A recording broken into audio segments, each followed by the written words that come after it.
साथियों, कलयुग के विनाश के विषय में हमारे प्राचीन पुराणों और धर्म ग्रंथों में पहले ही भविष्यवाणी की गई है।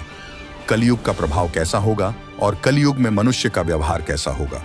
कलयुग की स्त्रियां कैसी होंगी, कलयुग में मनुष्य का आकार और आयु कितनी होगी, कलयुग में पाप और पुण्य की परिभाषा कैसे होगी और कलयुग में मुक्ति पाने के कौन से मार्ग होंगे तथा कलयुग का अंत कैसे होगा आदि के विषय में बहुत पहले हमारे प्राचीन पुराणों में कलयुग की भविष्यवाणी की गई है। भगवान श्री कृष्ण ने कलयुग की भयावहता का वर्णन गरुड़ जी के सामने किया था, जिसके बारे में प्राचीन गरुड़ पुराण में बताया गया है। तो चलिए इस वीडियो के माध्यम से जान लेते हैं कलयुग के बारे में की गई प्राचीन भविष्यवाणियां। कलयुग का अंत और धर्म की विफलता, अनुशासन की कमी, मनुष्यों में बढ़ती दुर्भावना और धन की लालसा, अत्यधिक काम वासना का प्रभाव, भ्रष्टाचार से बढ़ता व्यापार, गुरुजनों तथा पूज्य लोगों की निंदा, स्त्रियों में व्याभिचार और अनाचार आदि गुणों के कारण लोगों में आध्यात्मिकता की कमी आदि प्रकार के लक्षणों से कलयुग की पहचान होती है। भगवान श्री कृष्ण ने कहा था कि कलयुग में मनुष्य का मन अत्यधिक कठोर हो जाएगा। मनुष्य अशांत, चंचल और धर्म से विमुख होकर अधर्म के पथ पर चलने वाले होंगे। उन्हें शास्त्रों का ज्ञान नहीं होगा, जिसके मुख से जो भी निकलेगा उसे ही शास्त्र समझा जाएगा। कलयुग के अंत में धर्म और आसुरी शक्तियों का विनाश होगा और पुनः नए युग का आरंभ होगा, अर्थात फिर से सत्य युग का आरंभ होगा और सृष्टि का चक्र चलता रहेगा। चारों युगों में कलयुग अंतिम युग होता है। सबसे पहले सतयुग, उसके बाद त्रेता युग और द्वापर युग और अंत में कलयुग। महाभारत के युद्ध के पश्चात कलयुग का आगमन पृथ्वी पर हुआ था। यह युग धार्मिक और आध्यात्मिक स्थिति में सबसे कम प्रगति करने वाला माना जाता है। मान्यता के अनुसार आज से 3137 साल पहले महाभारत का युद्ध हुआ था और कलयुग का आरंभ इस युद्ध के 35 वर्ष के पश्चात हुआ था, अर्थात भगवान श्री कृष्ण के अपने धाम जाने के बाद ही हुआ। श्री कृष्ण कहते हैं, कलयुग में लोग अपने स्वार्थ को ही सर्वोपरि मानेंगे। धर्म और कर्म का त्याग करके अपने उद्देश्य को पाने के लिए जी जान से कोशिश करेंगे। धर्म में विश्वास न होने के कारण लोग अन्यायपूर्वक आचरण करेंगे। यदि हम आज के समय में देखें तो पाप इतना बढ़ चुका है, मानो ऐसा लगता है कलयुग का अंत निकट आ चुका है। लेकिन कुछ विद्वानों के अनुसार यह तो बस शुरुआत है। आगे कलयुग और भी भयानक रूप लेने वाला है। कलयुग के उस भयानक रूप को देखने की क्षमता आज के मनुष्यों के अंदर नहीं है। जब कलयुग का अंत समय निकट आएगा तो ऐसी ऐसी भयानक चीजें दिखाई पड़ेगी जिससे मनुष्य का रूप इतना विकृत और भयानक हो जाएगा कि वह मनुष्य कर्म पिशाच ज्यादा दिखाई देगा। तो आइए जान लेते हैं गरुड़ पुराण में कलयुग के अंत के विषय में क्या कहा गया है। गरुड़ पुराण के अनुसार एक बार गरुड़ जी ने भगवान श्री कृष्ण से पूछा, हे प्रभु, चारों युगों में कलयुग को ही सबसे भयंकर और दुखों का कारक क्यों माना गया है? इस कलयुग का विनाश कैसे होगा और कलयुग का अंत समय निकट आने पर कौन से संकेत दिखाई देंगे?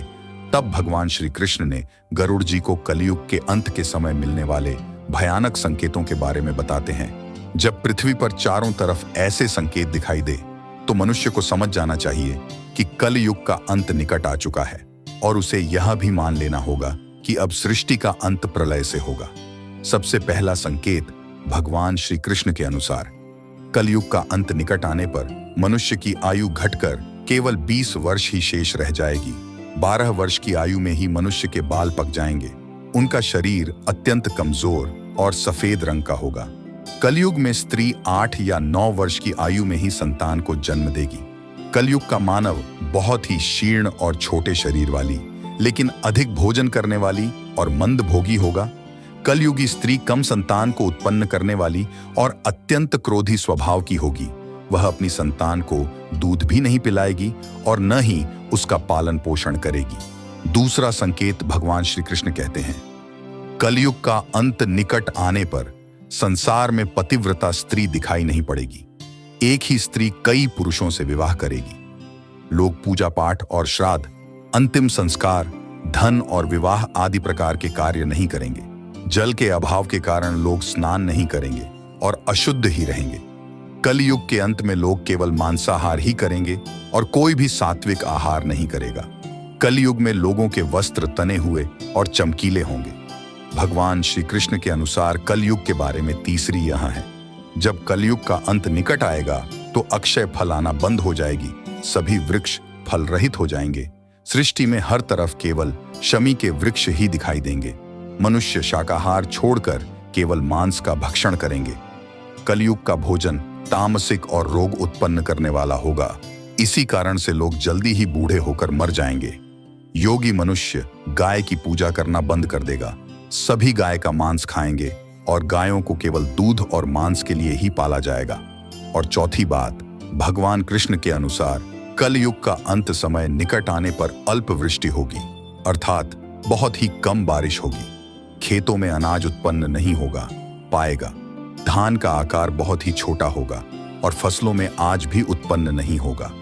मनुष्य भूख और प्यास के कारण ही लोग मरने लगेंगे। मनुष्य को केवल बकरियों का दूध ही प्राप्त होगा। कृष्ण के अनुसार पांचवी बात, जब कलयुग का अंत होने वाला होगा तब भगवान विष्णु सूर्य की किरणों में विराजमान होकर पृथ्वी का संपूर्ण जल सोख लेंगे। आकाश में चारों तरफ सूर्य दिखाई देगा। सूर्य के प्रभाव से संपूर्ण सृष्टि जलकर खाक हो जाएगी। तत्पश्चात रुद्र रूपी भगवान विष्णु संपूर्ण संसार को कल्कि के अवतार करके पृथ्वी का विनाश कर देगा। वह कल्कि अवतार में अपने श्वास से मेघों को उत्पन्न करेंगे और एक भयंकर गर्जना करते हुए अगले 100 वर्षों तक आकाश से जल की वर्षा करेंगे और सृष्टि की उस भयंकर अग्नि को शांत कर देंगे। अग्नि शांत होने पर वे में संपूर्ण जगत को जल में डुबो देंगे और इस प्रकार से कलयुग का अंत हो जाएगा। और फिर परमात्मा अपनी इच्छा मात्र से पुनः सृष्टि में जीव की उत्पत्ति करेगा। दोस्तों, इस प्रकार से गरुड़ पुराण में कलयुग के विनाश का वर्णन किया गया है। उम्मीद है गरुड़ पुराण की ये सारी बातें आपको पसंद आया होगा। दोस्तों, कमेंट में जय श्री राम लिखते हुए हमारे चैनल को सब्सक्राइब कर ले और वीडियो को शेयर करें।